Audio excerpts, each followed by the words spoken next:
What's up guys, Average Gamer here, and we're back with another Pokemon TCG Online deck build. And going off my theme from yesterday where I just randomly strung something together, I did the same thing today. As like I said, yesterday I was just looking through and just seeing what looked cool to play with, and today I found a deck that I'm going to revolve around using the new Gengar, which from the Crimson Invasion expansion, and also using an older card, this Ampharos.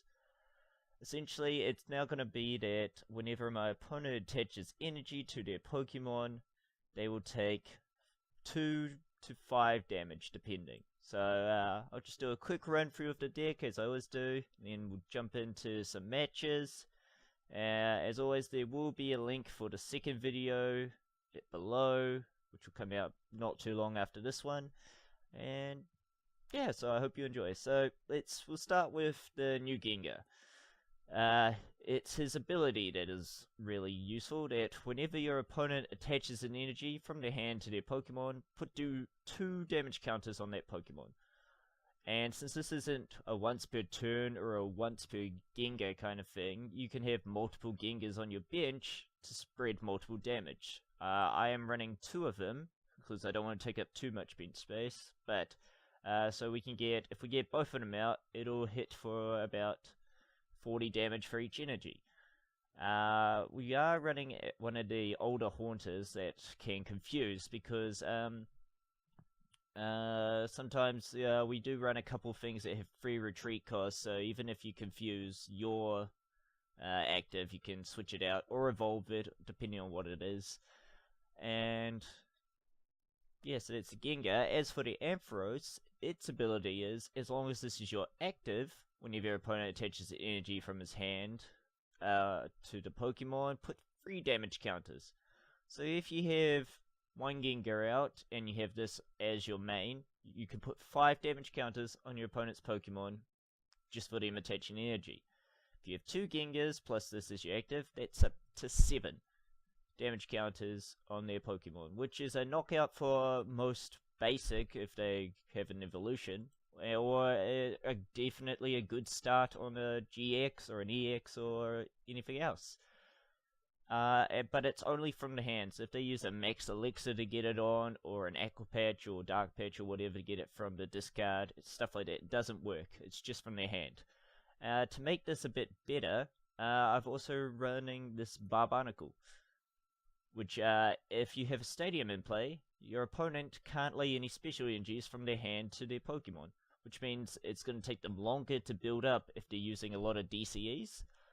This isn't necessary, it's more like just an added extra, mostly because I was trying to think what would be a good stadium to run with this deck, and since you're trying to have a few Gengars on the bench and some other stuff, we're running Skyfield.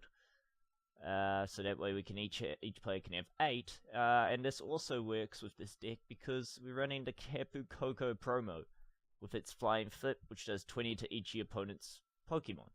So while the goal of this deck essentially is get Koko out to stall and spread, while you build up your bench with the Gasleys and Marie to get them up to their finals, and then bring out Ampharos once your Koko's out to then hit them with the Electro Bullet, which the Electro Bullet isn't a great attack. I mean, it's pretty good. I mean, it does 70 and then does 20 to a bench, but once again, it's more its ability we want for the 3 damage counters.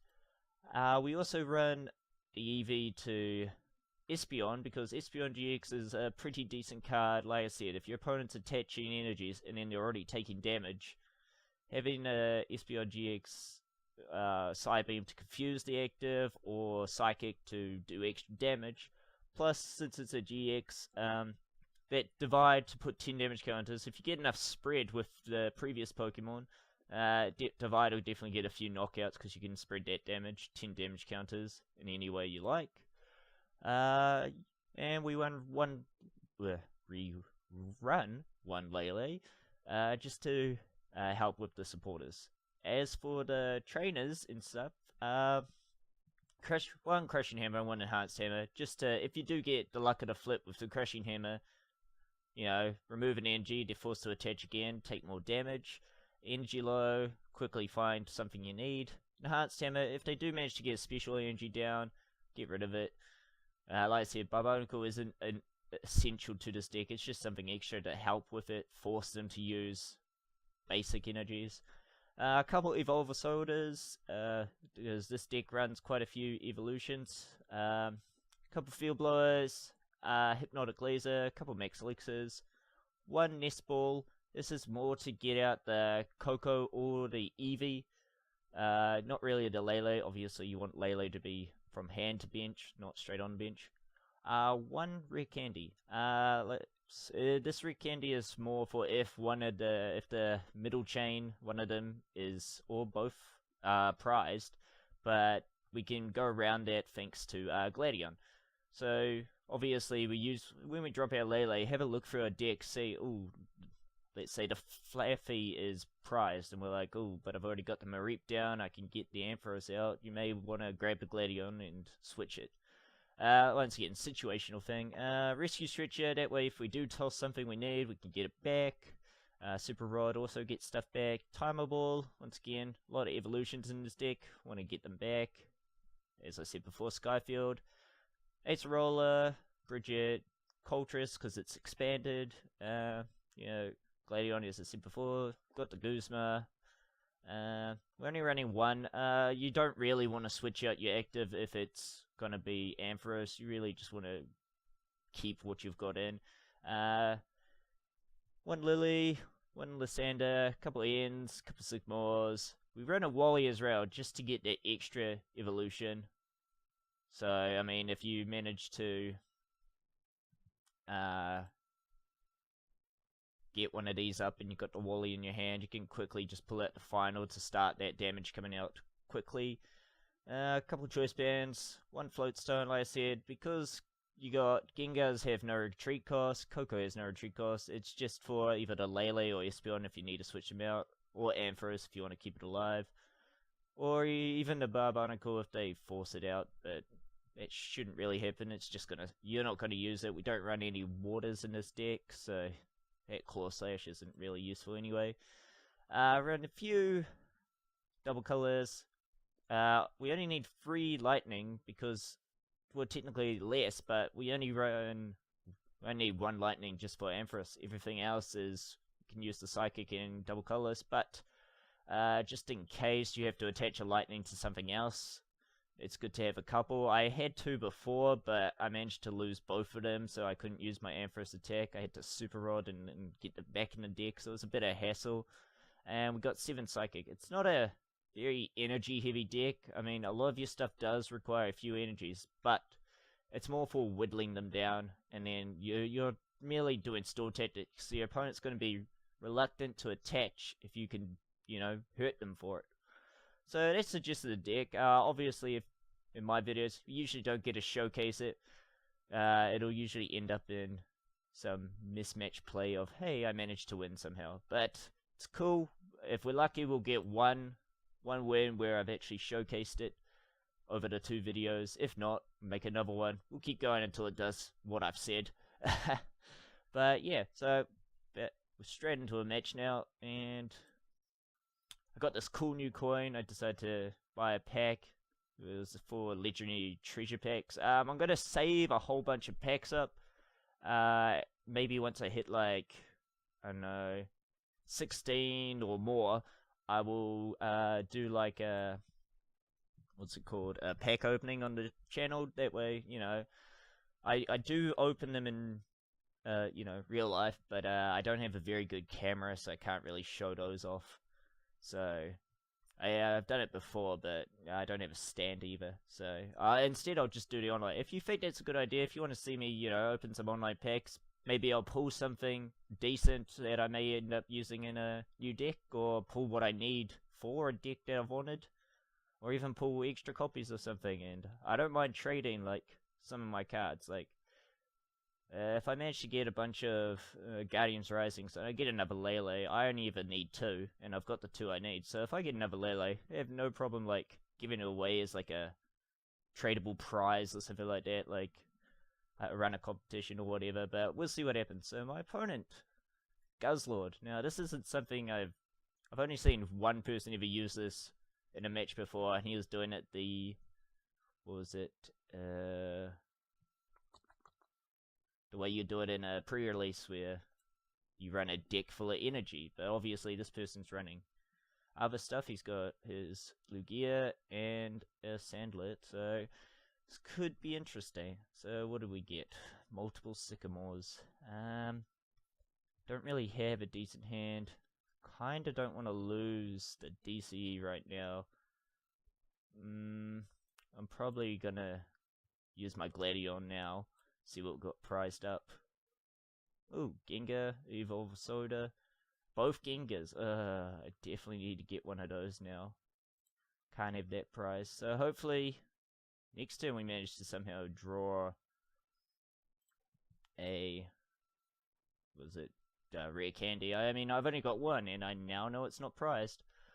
I often think about running Skylar. I mean, it's a good card to get an item you need, but sometimes I just think having a Sycamore instead to just get that draw power, it could be better. So my opponent more than likely is gonna use Eat Sloppily, but I mean, if he manages to succeed and gets at least 3 more energies, and I don't get anything, he's probably... Ooh. Well, he lucked out with the double colorless, so... I am in a very bad situation. I'm gonna lose my rescue stretcher. I'm gonna lose my DCE. Well, if I'm gonna lose it, might as well attach. I've lost this match if I don't do this, so... what do we get? Oh, we got a Lele, got the Haunter, so... If I evolve, it's still gonna die, but... I'll run the risk, get the Sleep Poison. Oh, got the heads. I can... use the Nest Ball then. I mean, I don't mind losing one. I haven't got... Psychic Energy in my hand, so I'll probably bring out the Coco instead.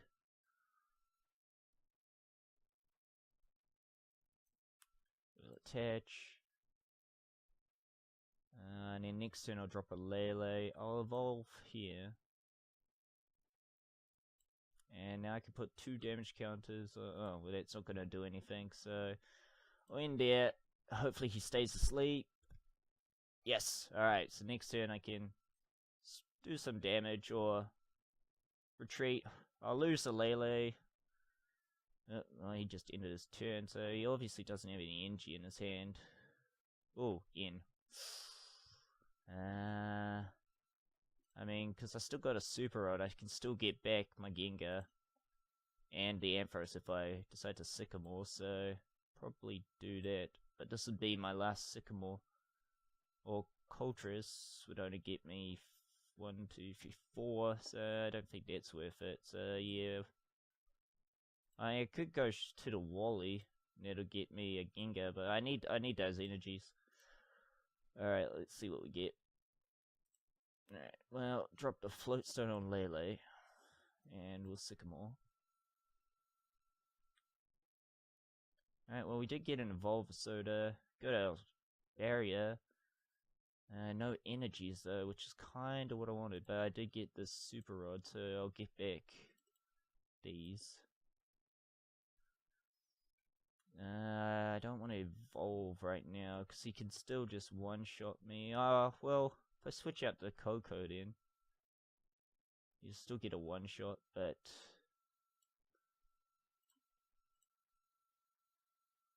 Can now evolve. Now if he attaches any energy, my Gengar will take care of that.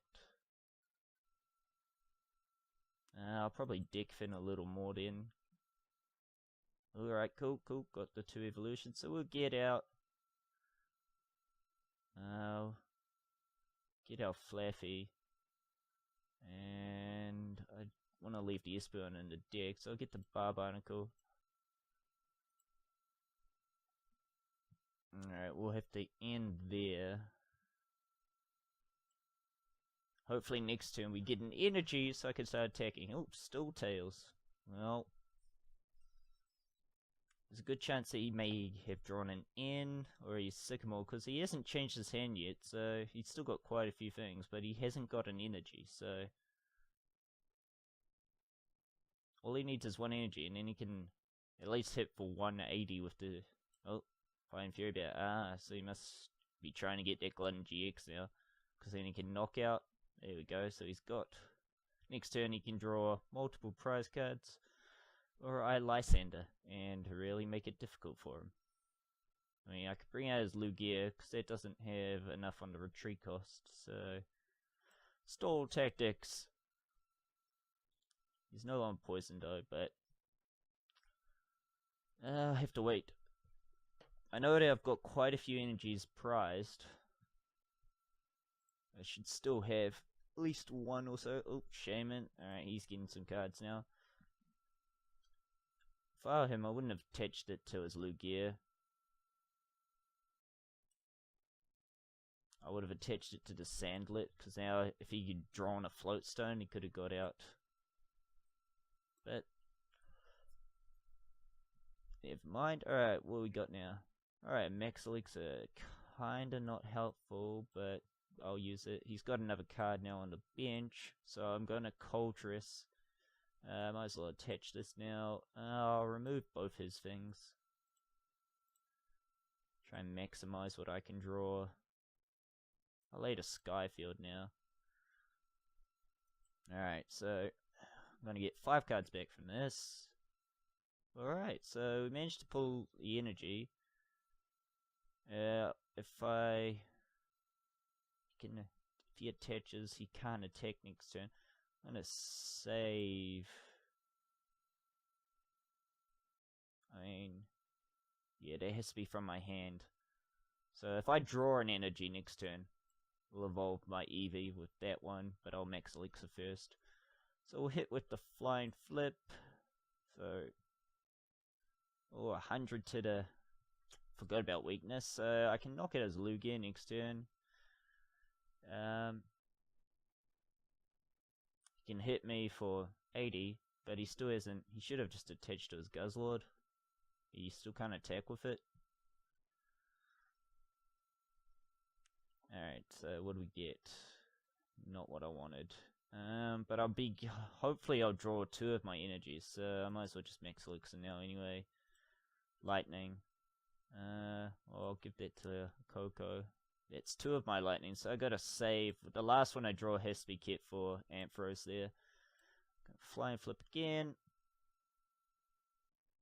And let's take these 2. So we got 1 lightning and a Crushing Hammer. Alright, so I gotta kinda save that one now. I can't afford to use it.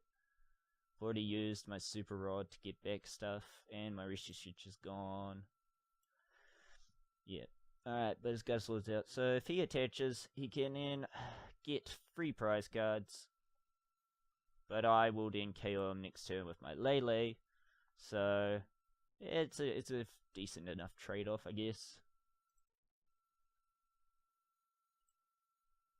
He's running Umbreon as well. Yeah, there's the Eevee. And another Sandlet.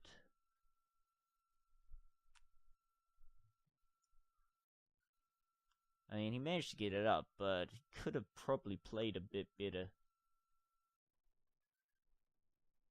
So, because now it's gone. I can Crushing Hammer, so I can start removing the energy on his Sandlet.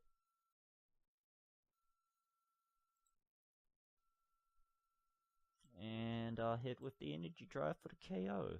So, I'm surprised he didn't use his GX though. He could have got 3 prize cards for that. Well, I can get my Gengar out now using the rare candy. Now, whenever he attaches the energy, he'll be taking 40 damage, so... Is he running more than 1 Umbreon? Nope.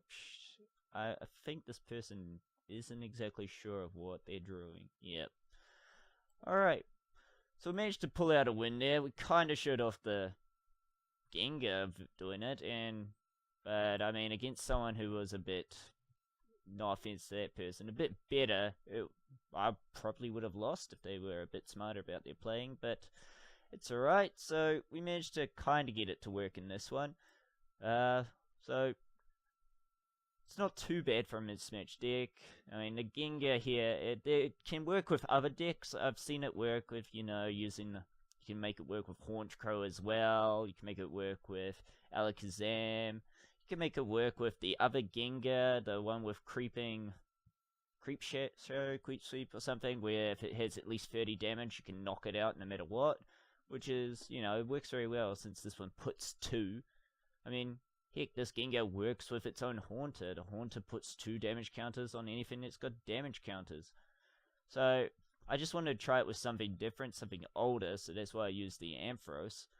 And it does work, like I said, it's just a bit difficult to get out, because, they're all 2 chains, and I don't have all the right cards. But, like I said, we'll have a link in the description below for part 2 of this video. If you liked it, enjoyed it, or all that, just feel free to like, comment, subscribe, and I will catch